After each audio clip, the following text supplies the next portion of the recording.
Hello friends, welcome to my channel visual art history माहीएस।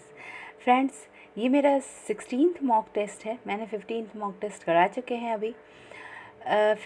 16th mock test में मैं अभी आप लोग के लिए लेके आई हूँ कंपनी शैली, और जो कला विद्यालय ओपन हुए थे वो किस सन में हुए थे, किसके द्वारा हुए थे, उसके प्रधानाचार्य कौन थे, इस बारे में मैं लेके आई हूँ ये वाला मॉक टेस्ट। तो स्टेप बाय स्टेप मैं आप लोगों को इंडियन आर्ट का भी डिटेल में बताते जा रही हूँ। और मैं आपको, मेरा रूल है मॉक टेस्ट का, आपने जिसने सुना होगा उसके लिए तो अच्छी बात है, जिसने नहीं सुना है उसके लिए मैं बता दूं कि फ़र्स्ट मैं आपको 20 क्वेश्चंस बताती जाती हूँ। आपको अपने पेपर पेन पे उसका आंसर देना होता है, ठीक है। उसके बाद मैं 20 क्वेश्चंस जैसे फिनिश होते हैं उसका आंसर की भी बताना स्टार्ट करती हूँ। आंसर की जब मैं बताती हूँ तो फुल डिटेल में आपको एक्सप्लेन कर देती हूँ, जिससे आपका पूरा कॉन्सेप्ट क्लियर हो जाए। इसी वजह से मैं कभी कभी कहीं कहीं से चीज़ें ना लेके मैं सीक्वेंस वाइज पढ़ाती जाती हूँ, कि जिससे आपका लगभग एक चैप्टर भी प्रिपेयर हो जाए और आपका मॉक टेस्ट भी तैयार हो जाए, ठीक है। तो इस तरीके से क्या होगा कि आपका, जैसे मैं कंपनी शैली से लेके, मैं अभी पिछले में मैंने कुछ आर्टिस्टों के और कुछ नॉर्मल से इंडियन हिस्ट्री में जैसे लोक कला से कुछ क्वेश्चंस मैंने पूछ लिए थे। अभी मैं कंपनी शैली से स्टार्ट कर रही हूँ। जब कंपनी शैली स्टार्ट हुई थी तो किस तरीके से वहाँ पे कहाँ पे स्टार्ट हुई थी, कैसे स्टार्ट हुई थी, कैसी गतिविधियाँ, ये सारी चीज़ें मैं जब डिटेल दूंगी तो आपको सब बता दूंगी, ठीक है। तो फर्स्ट क्वेश्चन है, सेवक राम किस शैली के कलाकार थे, ठीक है। आंसर है ए, मुगल शैली, पहाड़ी शैली, कंपनी शैली, राजस्थानी शैली। नेक्स्ट सेकेंड क्वेश्चन है, कंपनी शैली किस कला शैली से प्रभावित थी, मुगल शैली, पहाड़ी शैली, कंपनी शैली, राजस्थानी शैली। क्वेश्चन नंबर थर्ड, फ़कीर चंद्र का पुत्र कंपनी शैली से संबंधित था, उसका क्या नाम था, ठीक है। नाम क्या था, हुलास लाल, शिवलाल, चंदूलाल, सेवक राम, ठीक है। क्वेश्चन नंबर 4, हाथी दांत पर व्यक्ति चित्र कंपनी शैली में किस कलाकार के द्वारा बनाया गया था, Shivlal, Hulaslal, Tunilal, Moolchand. Question number 5, company शैली में चित्र प्राय किस आकार के बनते थे, सॉरी यहाँ पे टाइपिंग मिस्टेक हो गई है, बनते थे होना चाहिए था। Passport size, post card size, 8 by 12, ठीक है। क्वेश्चन नंबर 6, सीता व जटायु नामक चित्र किसने बनाया था, M F. Hussain, Raja Ravi Varma, Abdul Rahman Chughtai, S H. Raza. Question number 7, E V. Havell Madras कला विद्यालय के प्रधानाध्यापक कब नियुक्त हुए थे, 1880, 1885, 1890, 1884, ठीक है। क्वेश्चन नंबर 8, 1929 में 1929 में मद्रास कला विद्यालय के प्रधानाचार्य किसे नियुक्त किया गया था, ई.वी. हैवल को, देवी प्रसाद राय चौधरी, विनोद बिहारी मुखर्जी या राम किंकर बैग, मद्रास कला विद्यालय के प्रधानाचार्य। क्वेश्चन नंबर 9, कलकत्ता कला विद्यालय की स्थापना कब हुई थी, सन 1854, 1900, 1880, 1850, ठीक है। क्वेश्चन नंबर 10, 1998 में कलकत्ता कला विद्यालय के उप प्रधानाचार्य के रूप में किसे नियुक्त किया गया था, रविन्द्रनाथ टैगोर, अवनींद्रनाथ टैगोर, गगनेंद्रनाथ टैगोर, देवेंद्रनाथ टैगोर। क्वेश्चन नंबर 11, सुरेंद्रनाथ कार किसके शिष्य थे, नंदलाल बोस, रविन्द्रनाथ टैगोर, राम किंकर बैज, अवनींद्रनाथ टैगोर। क्वेश्चन नंबर 12, बॉम्बे कला विद्यालय की स्थापना कब हुई थी, सन 1857, सन 1850, 1855, 1859, ठीक है। Question number 13, Charles Gerard Bombay कला विद्यालय के प्रधानाचार्य कब बने, सन 1936, 1940, 1937, 1945। Question number 14, Mayo college of art की स्थापना कब और कहाँ हुई थी, 1875 लाहौर, 1870 कोलकाता, 1890 मैसूर, 1880 केरल, ठीक है। क्वेश्चन नंबर 15, अवनींद्रनाथ टैगोर के शिष्य समरेंद्र नाथ गुप्त कहाँ के प्रधानाचार्य बने, Mayo school of art Lahore, Lucknow college of art, J school of art Lahore कला विद्यालय, ठीक है। क्वेश्चन नंबर 16, लखनऊ कला विद्यालय की स्थापना कब हुई थी, सन 1910, सन 1911, सन 1912, सन 1913। ठीक है। क्वेश्चन नंबर 17, लखनऊ कला विद्यालय के प्रथम प्रधानाचार्य किसे नियुक्त किया गया था? श्री नेठार, राम किंकर बैज, असित कुमार हालदार, चुगताई। ठीक है। क्वेश्चन नंबर 18, 1925 में लखनऊ कला विद्यालय के प्रधानाचार्य किसे नियुक्त किया गया था? असित कुमार हालदार, मजूमदार, A.K. कुमार स्वामी या इनमें से कोई नहीं। क्वेश्चन नंबर 19, कला महाविद्यालय इंदौर मध्य प्रदेश की स्थापना कब हुई थी? सन 1927, 1930, सन 1931, सन 1935। ठीक है। क्वेश्चन नंबर 20, कला महाविद्यालय इंदौर का दूसरा नाम क्या था? इसे दूसरे नाम से भी बुलाया जाता था, उसको क्या बोला जाता था? भारत माता मंदिर, चित्रकला मंदिर, भारत भवन या भारत माता। ठीक है। तो ये हो गए हमारे 20 MCQs जो कि आपने टिक लगा लिए होंगे। अगर लगा लिया है तो ठीक है, नहीं लगाया हो तो आप बैक में जाइए, फिर से इसका आंसर दीजिए और कोशिश करिए खुद से आंसर देने का। अगर आपको याद है तो आप आंसर दीजिए और फिर चेक करिए कि आपके कितने आंसर करेक्ट होते हैं। इस तरह से आपका टेस्ट होगा, आपको खुद पता चलेगा कि आप कितना प्रिपरेशन कर चुके हैं और कितना आपको करना रह गया है। ठीक है। तो स्टार्ट करते हैं इसका आंसर की। फर्स्ट क्वेश्चन था, सेवक राम किस शैली के कलाकार थे? ठीक है। तो जो सेवक राम थे वो कंपनी शैली के कलाकार थे। Right answer is C, company शैली। ठीक है, कंपनी शैली के कलाकार थे। 18वीं सदी के अंतिम वर्षों में बंगाल में मुर्शिदाबाद से आकर कुछ कलाकार पटना रहने लगे। ठीक है। तो वो उस समय जब कंपनी शैली का उसी बीच में कंपनी शैली का विकास होने लगा था, जब मुर्शिदाबाद से लोग कलाकार पटना आकर रहने लगे। धीरे धीरे जब ईस्ट इंडिया कंपनी आ चुकी थी तो दरबारी कला समाप्त होने लगी थी और एक तरह से राजाओं से हट के लोग ईस्ट इंडिया कंपनी अंग्रेज़ों के शासन में आते थे और वहाँ पे कलाकृतियाँ करना शुरू किए थे। तो कंपनी शैली का प्रादुर्भाव, कंपनी नाम इसी वजह से पड़ा कि वहाँ पर जब ईस्ट इंडिया कंपनी की स्थापना हुई तो भारत के दरबारी कला धीरे धीरे फिनिश होने लगी, समाप्त होने लगी और कंपनी के जो बड़े बड़े लोग थे वो कलाकारों को आश्रय देने लगे थे। तो इस वजह से इसका नाम कंपनी शैली, कभी इसको पटना शैली कहा गया, पर ये कलाकृति सिर्फ पटना में ही बिलोंग नहीं करती थी, ये उत्तर पूर्वी एरिया में चारों तरफ बिलोंग करती थी। तो इस वजह से इसका पटना शैली से ज़्यादा फिट नाम कंपनी शैली कहा जाने लगा। जब कंपनी शैली नाम दिया गया तो वो लोगों को ज़्यादा सही लगा।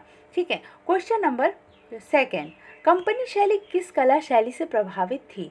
जो कंपनी शैली थी ये मुगल शैली से प्रभावित थी। राइट आंसर इज ए, मुगल शैली। प्रायः जल रंगों का प्रयोग होता था और छाया प्रकाश के स्थान पर सीपिया रंग का वॉश देकर बाद में स्थानीय रंग लगाया जाता था। ठीक है।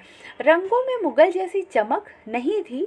ईस्ट इंडिया कंपनी ने हुलासलाल को अपने यहाँ रखा था। उसने बीकापुर में एक लिथो प्रेस भी लगाया था। इस समय के प्रमुख कलाकार थे, कौन कौन से थे आप नोट कर लीजिए। इस समय के जो प्रमुख कलाकार थे, झुमक लाल, तूनी लाल, फकीर चंद्र लाल, जो पटना के बाजार में कागज तथा अभ्रक के चौकोर टुकड़ों पर चित्रण किया करते थे। ठीक है। नेक्स्ट क्वेश्चन देखते हैं। क्वेश्चन नंबर 3, फकीर चंद्र का पुत्र कंपनी शैली से संबंधित था, उसका नाम क्या था? फकीर चंद्र का जो पुत्र था उसका नाम था Shivlal. Right answer is B, Shivlal. Shivlal का जन्म हुआ था 1817 और 1887 में इनकी मृत्यु हुई थी। ठीक है। इनके चित्र कलकत्ता तक बिकने जाते थे। जो शिवलाल थे इनके चित्र कलकत्ता तक जाया करते थे। ये जो कंपनी शैली थी ये पटना में ज़्यादातर, यहाँ पे लोग पटना में रहते थे और इनकी जो कृतियाँ थी वो कलकत्ता तक जाया करती थी बिकने के लिए। क्वेश्चन नंबर 4, हाथी दांत पर व्यक्ति चित्र कंपनी शैली में किस कलाकार के द्वारा बनाया जाता था? ठीक है। तो हाथी दांत पर जो चित्र बनाते थे वो शिवलाल ही बनाते थे। राइट आंसर इज ए, शिवलाल। हाथी दांत पर इन्होंने बहुत सारे अंग्रेज़ों का पोर्ट्रेट बनाया और बहुत सारे कलाकृतियों को बनाया। तो ये शिवलाल जो थे वो हाथी दांत पर व्यक्ति चित्र बनाने के लिए फेमस माने जाते थे। क्वेश्चन नंबर 5, कंपनी शैली में चित्र प्रायः किस आकार के बने होते थे? तो इसका जो साइज़ था वो पोस्ट कार्ड साइज़ था। जो छोटे पोस्ट कार्ड आते थे पहले के ज़माने में, उसके साइज़ का इसमें ज़्यादातर चित्रण हुआ करते थे, छोटे छोटे चित्र बनते थे और उसको वो प्रायः फ्रेम कराकर वो उसको सेल करते थे, बेचा करते थे। ठीक है, अब हम आगे बढ़ते हैं कंपनी शैली से। नेक्स्ट आ गए हम सीता व जटायु नामक चित्र जो था वो किसने बनाया था? ठीक है, तो राइट आंसर इज बी, राजा रवि वर्मा ने। राजा रवि वर्मा का ये चित्र मैं दिखाती हूँ आपको। ये है राजा रवि वर्मा का सीता और जटायु। जब रावण का वो वाला सीन है इसमें, जब सीता का अपहरण करके रावण लेके जा रहा है और जटायु उनको बचाने के लिए, सीता माँ को बचाने के लिए रावण से युद्ध करता है, उनका पंख काट देता है। तो इस तरीके से राजा रवि वर्मा ने ये चित्र बनाया था। राजा रवि वर्मा मैथोलॉजिकल पेंटिंग्स बनाया करते थे। उनकी जो टेक्निक्स थी वो वेस्टर्न थी, पर उनका जो सब्जेक्ट होता था वो इंडियन हुआ करता था। ये तो आप लोग राजा रवि वर्मा के बारे में तो अच्छे से जानते होंगे। ठीक है, तो नेक्स्ट क्वेश्चन देखते हैं। नेक्स्ट क्वेश्चन था E.V. हैवल मद्रास कला विद्यालय के प्रधानाध्यापक कब नियुक्त किए गए थे? ठीक है, तो क्वेश्चन है नंबर राइट आंसर इज 1884 में। ठीक है, राइट आंसर इज डी, 1884। 1884 में E.V. हैवल जो थे वो मद्रास कला विद्यालय के प्रधानाध्यापक नियुक्त किए गए थे। ठीक है, नेक्स्ट क्वेश्चन था सन 1929 में मद्रास कला विद्यालय के प्रधानाचार्य किसे नियुक्त किया गया था? सन 1929 में देवी प्रसाद राय चौधरी को नियुक्त किया गया था। ठीक है, नेक्स्ट क्वेश्चन, कलकत्ता कला विद्यालय की स्थापना कब हुई थी? कलकत्ता कला विद्यालय की स्थापना जो हुई थी 1898 में, सॉरी 1854 में। ए इसका राइट आंसर हो जाएगा 1854। क्वेश्चन नंबर 10, 1898 में कलकत्ता कला विद्यालय के उप प्रधानाचार्य के रूप में किसे नियुक्त किया गया था? तो इसका राइट आंसर हो जाएगा Abanindranath Tagore. Right answer is B, Abanindranath Tagore. Next question 11, Surendranath किसके शिष्य थे? सुरेंद्रनाथ जो थे वो अवनींद्रनाथ टैगोर के शिष्य थे। भारत की जब स्वतंत्रता के लिए जब भारतीय कलाकार आंदोलन लड़ रहे थे, तो उस समय जापानी दार्शनिक ओकाकुरा के विचारों से प्रभावित होकर अवनींद्रनाथ भारत के साथ साथ चीन तथा जापान की कलाओं के अध्ययन को भी पाठ्यक्रम में शामिल करने लगे थे और भारतीय परंपरागत चित्रण पद्धति की शिक्षा देने के लिए पटना के चित्रकार ईश्वरी प्रसाद को तथा जयपुर के भित्ति चित्रकारों को वहाँ पर आमंत्रित किया करते थे। ठीक है, तो जब आमंत्रित करते थे तो उस समय क्या था कि श्री अवनींद्र के इन प्रयत्नों को देखकर और भी जो प्रतिभाशाली कलाकार थे, युवक थे, उनकी तरफ आकर्षित होने लगे थे और उनके शिष्य वहाँ पर आकर बन गए। ठीक है, तो वो जो शिष्य थे उनका नाम था नंदलाल बोस, सुरेंद्रनाथ वीरेश्वर सेन, सुधीर रंजन खस्तगीर, कनु देसाई, मनीषी डे, शैलेंद्र नाथ डे, शमरेंद्र नाथ गुप्ता, हकीम मोहम्मद खां, समी उज्जमा, शारदा चरण उकील तथा नगह वट्टट आदि ये सारे कलाकार वहाँ पर आकर जुड़ गए। ठीक है, फिर यहाँ से जब शिक्षा प्राप्त करके ये कलाकार पूरे भारत के पूरे जितने भी आर्ट कॉलेज थे वहाँ पर ये धीरे धीरे फैल गए और उससे क्या हुआ कि बंगाल शैली का प्रचार प्रसार हुआ। ये बंगाल शैली में आप जब भारत में इंडियन और वेस्टर्न का कलाकारों में मतभेद चल रहा था, तो बंगाल शैली जो हुई थी वो इंडिया को, अपने इंडियन कल्चर, अपने लोक कलाकृतियों को प्रमोट कर रही थी, जैसे कि अजंता कलाकृतियाँ और वॉश पद्धति, इंडियन टेक्निक, जल रंग, ये सारी चीज़ों को प्रमोट कर रही थी। तो बंगाल शैली का उस समय प्रचार प्रसार हुआ था। इस प्रकार भारतीय कला आंदोलन का प्रारंभ हो गया, परंतु श्री पर्सी ब्राउन जब पुनः यहाँ पर आए और इन्होंने फिर से यहाँ पे London royal academy of arts की पद्धति पर आधारित पाठ्यक्रम फिर से स्टार्ट करा दिया था। तो इस तरीके से जैसे ही ईस्ट इंडिया कंपनी के जो भी कलाकार नियुक्त होते थे वो अपने तरीके से कलाकृतियों को करना चाहते थे। फिर भारतीय जब आते थे तो इस तरीके से भारत में मतभेद लगा रहा कि कलाकृतियों को क्या जो फॉरेन के कलाकार आते थे वो ये सोचते थे कि हमें यहाँ पर वो कला भी सीखनी चाहिए, भारतीय कलाकारों को भी वेस्टर्न आर्ट सिखाने के हिसाब से वो लोग गतिविधियों को करते थे। पर इंडियन कलाकार का कहना होता था कि नहीं, हमें अपने भारतीय कला को भी जिंदा रखना है, जीवित रखना है। तो इस तरीके से कलाकारों में हमेशा द्वंद्व रहा था। ठीक है, नेक्स्ट क्वेश्चन था 12, बॉम्बे कला विद्यालय की स्थापना कब हुई थी? बॉम्बे कला विद्यालय की स्थापना सन 1857 में हुई थी, सन 1857 में हुई थी। राइट आंसर इज ए। बम्बई के इंस्टीट्यूट में प्रसिद्ध परसी उद्योगपति के सर जमशेद जी भाई टाटा के उदार अर्थदान से 2 मार्च को कला की कक्षाएं आरंभ की गई, जिनमें डिज़ाइन उत्कीर्णन का पाठ्यक्रम सम्मिलित किया गया था और शिक्षण नवीन भवन में स्थानांतरित कर दिया गया। ठीक है, तो इस तरीके से जब 1857 में ये ये कला विद्यालय ने अपना जो वो था पाठ्यक्रम था वो स्टार्ट किया था 1857 में। क्वेश्चन नंबर था 13, चार्ल्स जेरार्ड बॉम्बे कला विद्यालय के प्रधानाचार्य कब नियुक्त किए गए थे? चार्ल्स जेरार्ड जो थे वो 1936 में, राइट आंसर इज ए, 1936 में बम्बई कला विद्यालय के प्रधानाचार्य नियुक्त हुए थे, जिन्होंने यूरोप में प्रचलित आधुनिक कला शैलियों से भी विद्यार्थियों को परिचित कराया और प्रभाववादी शैली में चित्रांकन प्रारंभ किया। स्वतंत्रता प्राप्ति के बाद जब पाठ्यक्रमों में सुधार किया गया और भारतीय कला की अलग कक्षाएं इंडियन डिज़ाइन क्लास के रूप में आरंभ की गई। तो इस तरीके से आप देखेंगे सारे जितने भी आर्ट कॉलेज थे वहाँ पर कभी वेस्टर्न कलाकृतियों को बनाया जाता था, कभी इंडियन को प्रभावित किया जाता था। फिर क्या होता था कि बाद में दोनों का अलग अलग डिपार्टमेंट बना दिया जाता था, भारतीय कला और वेस्टर्न आर्ट।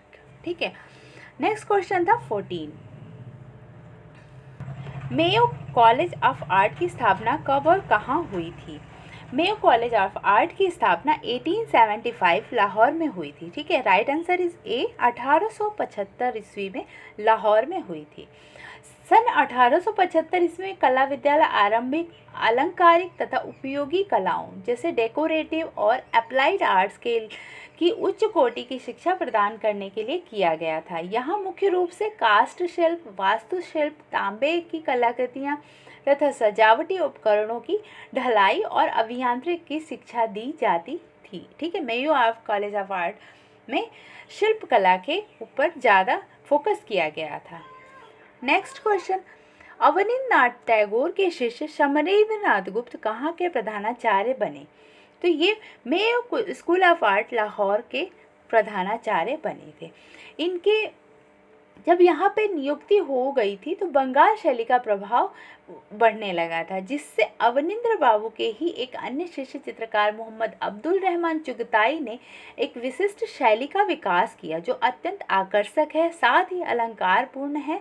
कुछ समय पश्चात इन विद्यालय से शिल्पों के पाठ्यक्रम हटाकर पूर्ण रूप से ललित कला विभाग बना दिया गया था।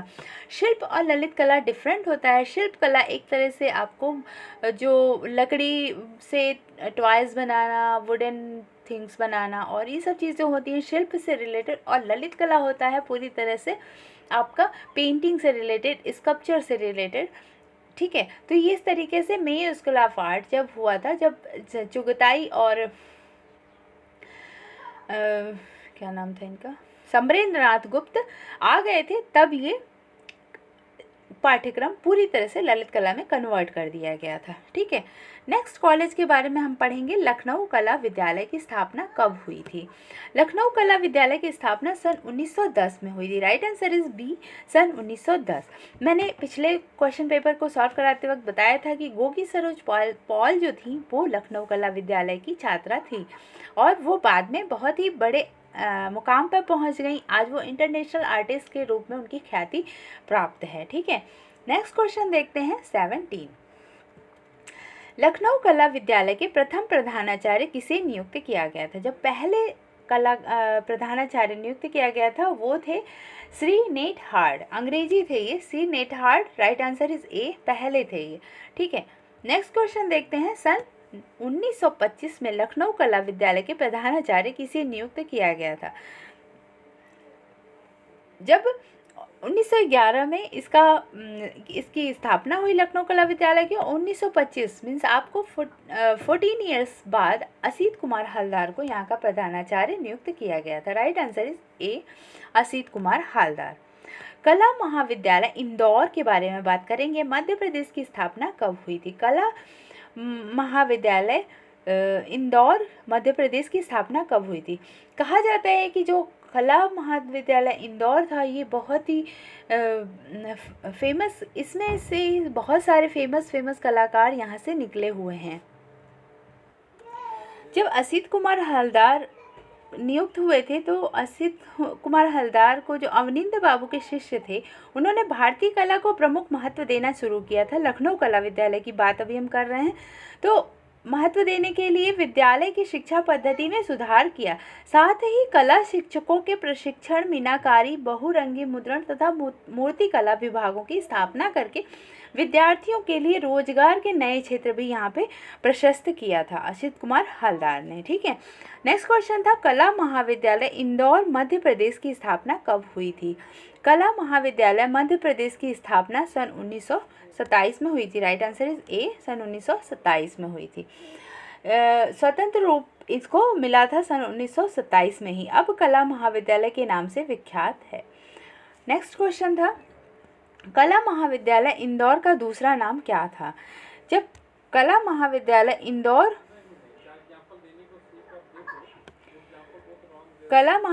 इंदौर जो था उसको चित्रकला मंदिर के नाम से जाना जाता था। राइट आंसर इज बी, चित्रकला मंदिर।